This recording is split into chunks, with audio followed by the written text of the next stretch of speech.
Untuk pertama kalinya dalam sejarah, negara-negara Muslim dan negara-negara Arab khususnya melakukan kecaman. Mereka mengecam Hamas sebagai biang keladi yang memulai perang Israel Palestina kemarin, ya, yang memulai krisis di Gaza.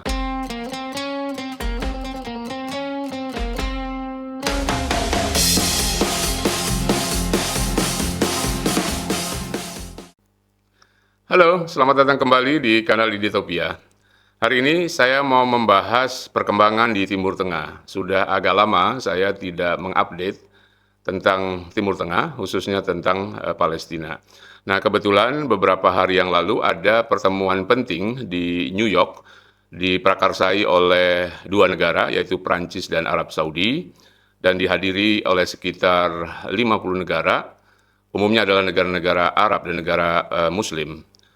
Selain Arab Saudi, ada Yordania, kemudian Mesir, dan juga Qatar. Turki dan Indonesia juga hadir. Saya melihat wakil Indonesia juga menyampaikan pandangannya di sana. Dan ini adalah pertemuan penting, khususnya setelah peristiwa Gaza dan setelah perang Israel-Iran beberapa waktu lalu. Nah, saya membahas tentang ini, membahas hasil keputusannya dan kaitannya dengan masa depan Palestina dan masa depan Timur Tengah secara umum. Nah, yang pertama saya membahas tentang pertemuannya ini sendiri, ya. Seperti saya bilang tadi, ini adalah pertemuan yang diprakarsai oleh Prancis dan Arab Saudi. Kalau kita simak sambutan-sambutan dari masing-masing negara dalam pertemuan itu, ada keinginan untuk menuntaskan krisis di Gaza secara cepat dan bagaimana memikirkan masa depan Gaza yang lebih sustainable. Juga memikirkan bagaimana menciptakan Timur Tengah yang lebih damai ke depannya dan bagaimana mengatasi atau menangani soal konflik Israel-Palestina secara umum. Nah, salah satu isu penting yang muncul dalam pertemuan itu adalah kecaman terhadap Hamas. Ya, jadi bukan hanya negara-negara yang beraliansi dengan Israel seperti kita ketahui selama ini. Untuk pertama kalinya dalam sejarah, negara-negara Muslim dan negara-negara Arab khususnya melakukan kecaman. Mereka mengecam Hamas sebagai biang keladi yang memulai perang Israel Palestina kemarin, ya, yang memulai krisis di Gaza. Karena secara eksplisit deklarasi itu menyatakan mengecam Hamas karena telah melakukan serangan yang biadab pada tanggal 7 Oktober 2023. Dan karena itu mereka kemudian meminta atau mengultimatum agar Hamas melucuti senjata sebagai bagian untuk membenahi Gaza ke depannya. Nah, menurut saya ini sesuatu yang baru dan agak mengejutkan. Selama ini negara-negara Arab seperti bermain dua kaki. Pada satu sisi mereka mengecam terorisme, mengecam kekerasan, tetapi diam-diam mendukung setiap upaya untuk melawan Israel dengan cara-cara kekerasan. Nah, dan saya kira ini bukan hanya sikap para pemimpin Arab, tetapi dunia Arab secara umum itu terbelah. Ada yang mendukung cara-cara yang diplomatis, yang lebih damai, ada juga yang mendukung cara-cara kekerasan dengan melakukan perlawanan bersenjata. Nah, yang menarik, ini adalah pertemuan penting diliput oleh banyak media, dipantau oleh dunia, ya. Karena itu, kecaman terbuka negara-negara Arab terhadap Hamas ini menjadi titik tolak yang penting. Dan buat mereka ini menjadi salah satu syarat untuk membenahi Gaza ke depan. Karena selama masih ada Hamas atau selama Hamas yang berkuasa di Gaza, akan sulit sekali perdamaian diciptakan di Palestina. Ya, saya pernah membuat satu video bahwa Palestina akan jauh lebih baik kalau tidak ada Hamas, karena persoalan yang muncul selama ini di Palestina itu bukan hanya dari Israel, ya. Yang lebih penting lagi adalah perpecahan di dalam negeri Palestina, dan salah satu masalah utamanya adalah mengatasi Hamas. Nah, jadi ini keputusan yang sangat penting, deklarasi yang sangat penting dari pertemuan di New York. Nah, sayangnya tidak ada langkah konkret, ya. Tentu saja mungkin harus melakukan beberapa pertemuan lagi untuk membahas hal-hal teknis bagaimana cara melucuti Hamas di Gaza. Karena kalau tidak, ya ini cuma keputusan diplomatis yang tidak ada dampaknya. Kendati demikian, menurut saya keputusan ini tetap penting karena paling tidak ini untuk pertama kalinya negara-negara Arab bersepakat bahwa biang keladi dari krisis di Gaza adalah serangan Hamas pada tanggal 7 Oktober lalu. Seperti saya selalu bilang bahwa untuk menyembuhkan penyakit kita harus mengakui dulu ada penyakit dalam tubuh kita. Nah, selama ini negara-negara Arab, Liga Arab secara umum tidak mengakui bahwa ada penyakit dalam diri mereka, sehingga penyakit itu susah sekali disembuhkan. Nah, pertanyaannya sekarang, bagaimana nasib Gaza ke depan? Ya, sesuai dengan deklarasi ini, jika poin-poin dalam deklarasi ini nanti dijalankan, maka Gaza akan diambil alih oleh otoritas Palestina. Seperti kita tahu bahwa Gaza sejak tahun 2005-2006 ya, sejak pemilu di Palestina, dikuasai oleh Hamas. Hamas sebagai pemenang pemilu kemudian mengambil alih kekuasaan di Palestina, khususnya di Gaza. Seperti kita tahu bahwa ada konflik internal pada tahun-tahun itu setelah pemilu Palestina, sehingga kemudian membuat kepemimpinan di Palestina pecah.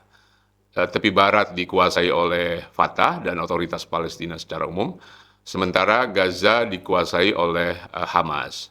Nah, persoalannya adalah alih-alih membangun Gaza, mendirikan fasilitas-fasilitas yang bermanfaat buat manusia, yang dilakukan oleh Hamas selama di Gaza adalah menyiapkan angkatan perang. Ya, mereka diam-diam membangun senjata, menciptakan roket dan mengirim ribuan roket secara berkala ke Israel. Dan itu yang membuat Israel marah. Tentu saja puncaknya adalah serangan Hamas pada tanggal 7 Oktober silam dan the rest is history. Masalahnya kita tahu semua. Nah, jadi setelah deklarasi ini nanti, negara-negara Arab yang akan dikomandoi oleh Arab Saudi dan Mesir akan memberikan Gaza kepada otoritas Palestina. Ke depan Palestina akan menjadi satu, ya. Selama ini kepemimpinan Palestina terbelah. Ke depannya Palestina akan diserahkan kepada otoritas Palestina yang sah dan berhak untuk mengelola Palestina. Nah, hanya dengan cara ini Gaza bisa dibangun kembali. Ya, seperti kita tahu, 60% lebih bangunan dan gedung-gedung di Gaza hancur lululantak dan perlu pembangunan. Selama masih ada Hamas di sana, selama masih ada milisi yang niatnya untuk berperang, tidak akan mungkin membangun Gaza, tidak akan mungkin pembangunan dilakukan dengan visi pemimpinnya yang terus-menerus ingin menyelenggarakan perang. Nah, karena itu ke depan Gaza akan diambil alih oleh otoritas Palestina. Negara-negara Arab dan komunitas internasional akan bergotong royong, ya, bekerja sama untuk membangun kembali Gaza dari keruntuhan. Poin penting lain dari deklarasi ini adalah soal solusi dua negara. Ini konsep yang sudah lama, yang sejak awal berdirinya Israel dan Palestina, sejak awal munculnya sengketa Israel-Palestina, sudah menjadi opsi yang ditawarkan oleh PBB, ya, opsi dua negara, satu buat orang-orang Yahudi yang kita kenal sekarang sebagai Israel, satu lagi untuk komunitas Arab yang harusnya menjadi negara Palestina. Tetapi opsi atau solusi dua negara ini mengalami pelemahan sejak beberapa tahun terakhir, khususnya sejak Perdana Menteri Benjamin Netanyahu naik ke pucuk pimpinan di Israel, karena Netanyahu dan kelompok garis keras di Israel sebetulnya tidak menginginkan solusi dua negara. Buat mereka cukup satu negara, yaitu Israel, ya, sementara komunitas Arab mestinya bergabung kepada negara-negara yang sudah ada. Dan tentu saja ini bertentangan dengan resolusi yang dikeluarkan oleh PBB, bertentangan dengan pandangan dunia internasional. Nah, karena itu negara-negara yang ikut di dalam meeting atau di dalam rapat besar ini mencoba menghidupkan asa kembali. Sejatinya yang membunuh konsep solusi dua negara bukan hanya kelompok-kelompok garis keras di Israel. Hamas juga adalah pembunuh konsep solusi dua negara. Karena sejak berdiri, Hamas tidak menginginkan adanya negara Israel, dan tujuan mereka justru ingin menghapuskan Israel, ingin mengeluarkan Israel dari tanah Arab, ya. Jadi baik garis keras yang ada di Israel maupun yang ada di Palestina itu sama-sama ingin membunuh konsep solusi dua negara ini, ya. Nah, karena itu dalam sambutannya wakil dari Arab Saudi kemarin menekankan berkali-kali pentingnya menghidupkan kembali solusi dua negara. Hanya dengan cara inilah perdamaian ke depannya bisa diwujudkan. Dengan dilucutinya Hamas dan Gaza diambil alih oleh otoritas Palestina, ke depannya masyarakat internasional berharap bahwa proses perdamaian yang pernah dilakukan dulu akan dimulai kembali. Karena seperti selalu saya bilang, alternatif terbaik dari konflik dan perang adalah perdamaian. Tidak ada cara lain bagi bangsa Arab dan bangsa Israel jika mereka ingin hidup lebih aman, hidup lebih nyaman, kecuali membuka kembali atau memulai kembali percakapan perdamaian, memulai kembali proses perdamaian yang mereka sudah lakukan selama ini. Mudah-mudahan setelah tragedi Gaza, setelah segala perlawanan ini berujung dengan kesia-siaan, masyarakat Arab dan khususnya bangsa Palestina tersadar bahwa pada akhirnya mereka harus kembali berunding di meja perundingan, bukan mengangkat senjata atau melakukan perlawanan. Karena itu satu-satunya cara agar mereka hidup lebih damai ke depannya. Pertanyaannya, apakah Israel mau menarik diri dari tepi barat, dari wilayah yang mereka kuasai selama ini? Nah, kalau sekarang persoalannya mungkin semakin rumit, ya, terutama sejak adanya perang di Gaza, semakin banyaknya kelompok-kelompok radikal yang ingin menghabisi Israel. Tetapi upaya ke arah itu sebetulnya pernah dilakukan.